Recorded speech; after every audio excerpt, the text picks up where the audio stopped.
Ossian Sweet didn't just buy a house. He stood his ground in a world that told him he didn't belong. In 1925, this black doctor did something bold. He dared to live where the world said he couldn't. And for that, he was surrounded by hate, by a white mob throwing stones and screaming threats at his family. The police stood by and watched, and when violence broke out, they didn't arrest the attackers.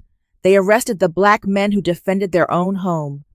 This is what we've always faced, punished for protecting ourselves, criminalized for existing with dignity. But Ossian Sweet didn't back down. He faced the courts with truth on his side and walked free, not because the system was just, but because his courage couldn't be ignored.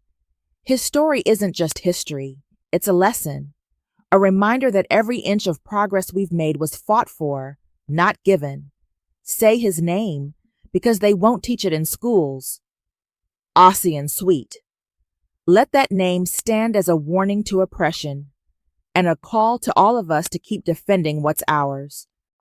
He moved into his new home. The neighbors weren't happy. By nightfall, hundreds gathered outside, yelling nasty words, throwing rocks, waiting to force him out. But what happened next changed history. This was 1925 Detroit. A black doctor named Ossian Sweet bought a house in an all-white neighborhood. He knew what that meant, so he brought his brothers, friends, even a few of his army buddies to help protect his family. That night, a crowd grew. People shouting slurs. They started throwing stones through the windows, breaking glass. Inside, there was panic and fear. And then someone inside the house fired back, literally.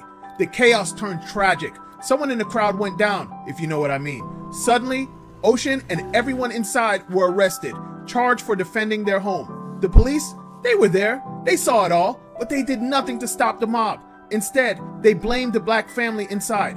The NAACP stepped in. They hired Clarence Darrow, the most famous lawyer in the country. And in court, something rare happened. The jury listened. They saw through the hate.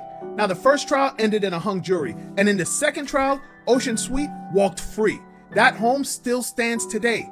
Not just a house, a symbol of resistance, of courage, of a man who refused to run. This should be in every history book, but they barely mention his name. Say it with me. Ossian Sweet. Share this, honor his name.